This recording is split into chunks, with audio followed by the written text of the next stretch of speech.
Hello, my wonderful art students.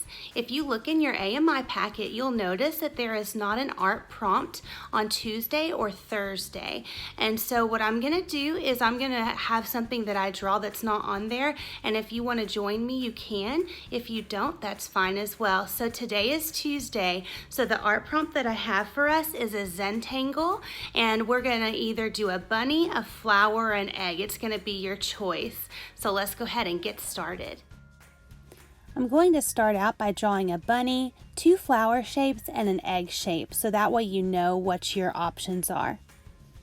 When drawing a tulip, you can start with the letter U and then write the letter W inside of it. For a daisy shape, you can draw a circle and then draw U's around the circle. For an egg, it's an oval, but it gets thinner at the top. And then for a bunny, if you start out by drawing an oval and then adding two arches on its head, that'll give you a good bunny rabbit shape.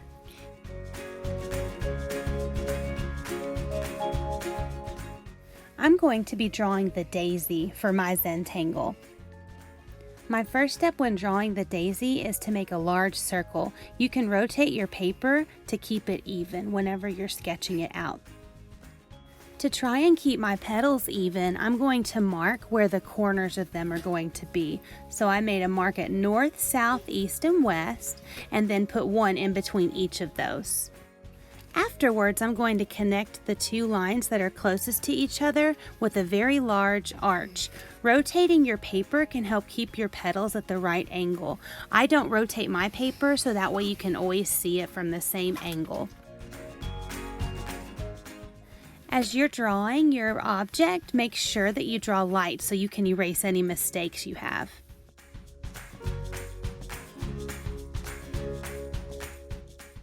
When you're finished drawing your object, you're going to need to think about how you want to split up your space. Zentangles are drawings that are full of pattern. By splitting up your space, this will allow you to draw many different types of designs. The great thing about Zentangles is that while you do want some balance in it, if they're not perfect, that's okay. My first split is going to be at the base of my petals. Then I'm going to add a space at the top of my petals. I'm trying to keep it about the same size on each one. Finally, I'm going to split each of my petals in half. When you split your space, it will look best if it creates a large pattern. The smaller and middle-sized details are about to be added. We are about to draw several different patterns inside of our Zentangle. If you want more ideas about different patterns, you can go to the Art Expanded page on our website. There's a Zentangle button and it will take you to several different videos about how to draw different Zentangle patterns. Our first pattern is going to be stripes with circles surrounding it. If you're not drawing a daisy like I am, how you put your stripes and circles in might need to be different.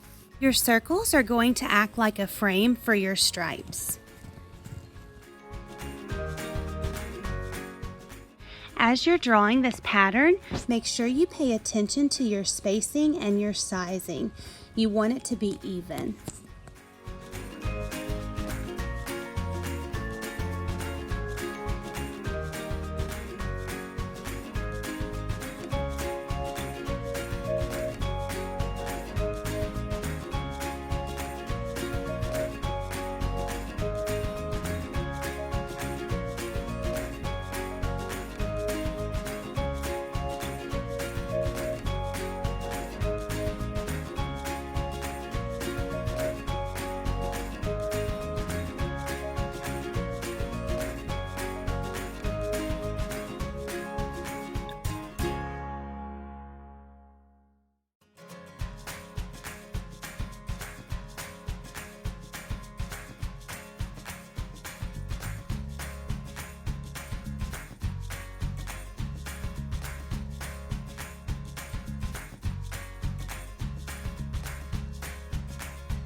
Once we finish with the stripes and circles, we're going to move on to our next pattern.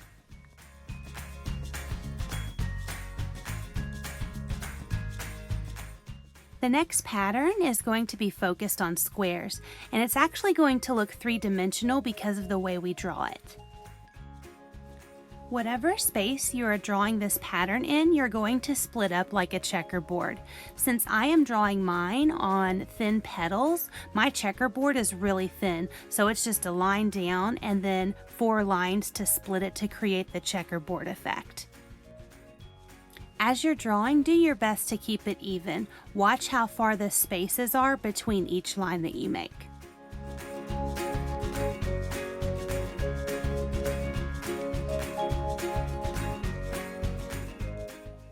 Your next step is going to be to draw a small square in the bottom right corner of each of your squares. This can get confusing, so I recommend rotating your paper. After you draw your squares, you're going to connect the top left corner to the top left corner of the big square that it's in. And your final step is to color in the small square.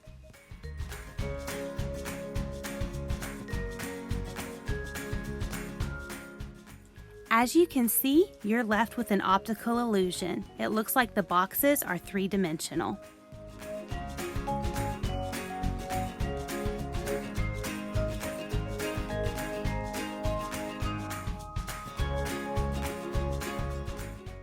As you're drawing, if you don't want to fill your boxes in with pencil, you can use colored pencil, marker, crayon, whatever you have available to color later on. As you can see, I didn't rotate my paper, and so I had to think extra hard about where I was putting my small squares. I definitely recommend turning your paper as you're drawing.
Our next pattern will not have as much detail.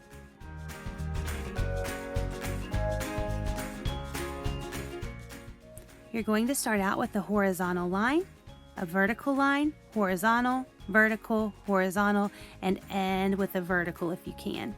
I was able to fit 3 horizontal lines and 3 vertical lines in each of my petals. This pattern's effect is woven. The lines interlock with each other.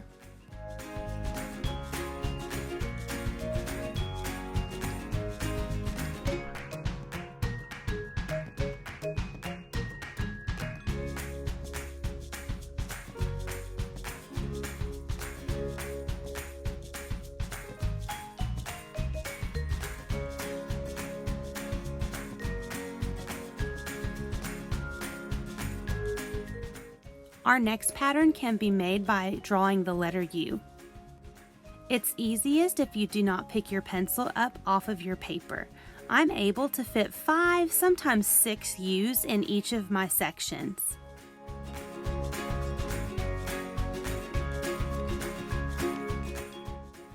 Next, I'm going to go in and add a circle where each of my U's dips. I'm able to fit 4 in each of my sections.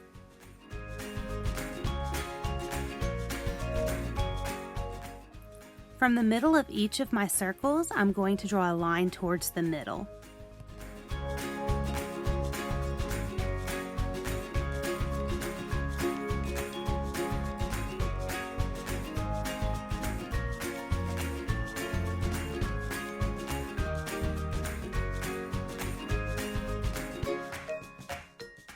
My final pattern is going to be used to fill the center of my flower. To begin, I'm going to draw spirals that form circles.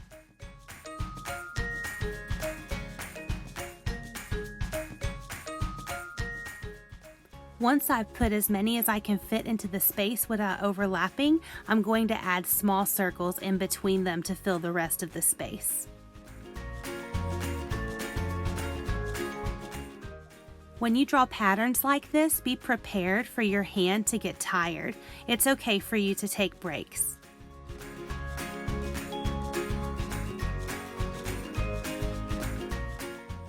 I'm doing my best to keep my circles about the same size, but the most important part of this pattern is filling up the space behind my spirals. So if they're a little bit different, that's okay.